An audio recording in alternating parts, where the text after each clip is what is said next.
Ano ang text editor at para saan ito ginagamit? Nakapagbukas ka na ba ng dokumento sa computer o cellphone at naguluhan kung anong programa ang gagamitin para magsulat o mag-edit?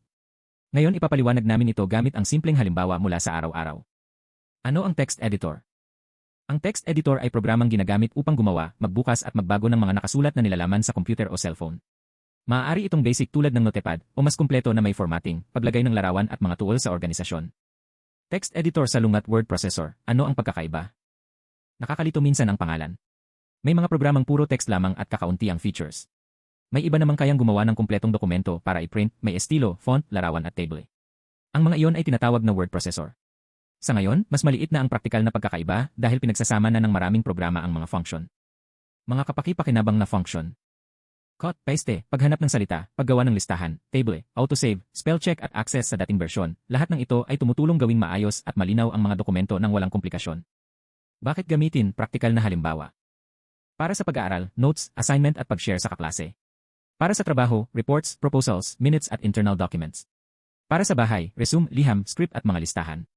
Sa lahat ng ito, nakakatipid ng oras, madali ang pagwawasto at iwas doble gawa. Collaborative editing at cloud, kailan sulit? Pinapayagan ng online tools na sabay-sabay mag-edit ang maraming tao, magkomento, mag-review at magbalik ng dating bersyon. Mainam para sa group work, pag-aaral o pag-edit mula sa malayo. Kung madalas kang mag-share ng file, napaka-praktikal ng cloud. Word o Google Docs, alin ang pipiliin? Kung kailangan mo ng advanced features at detalyadong formatting, magandang piliin ang Word. Kung gusto mo ay simple, mabilis ang sharing, real-time collaboration at access saan man, mahusay ang Google Docs. Maraming tao ang gumagamit ng dalawa depende sa sitwasyon. Mabilisan at practical na tips. Pangalanan ng malinaw ang iyong files. Gamitin ang templates para makatipid ng oras. Mag-backup cloud o lokal. Ayusin ang permissions kapag nag-share para iwas hindi gustong pagbabago.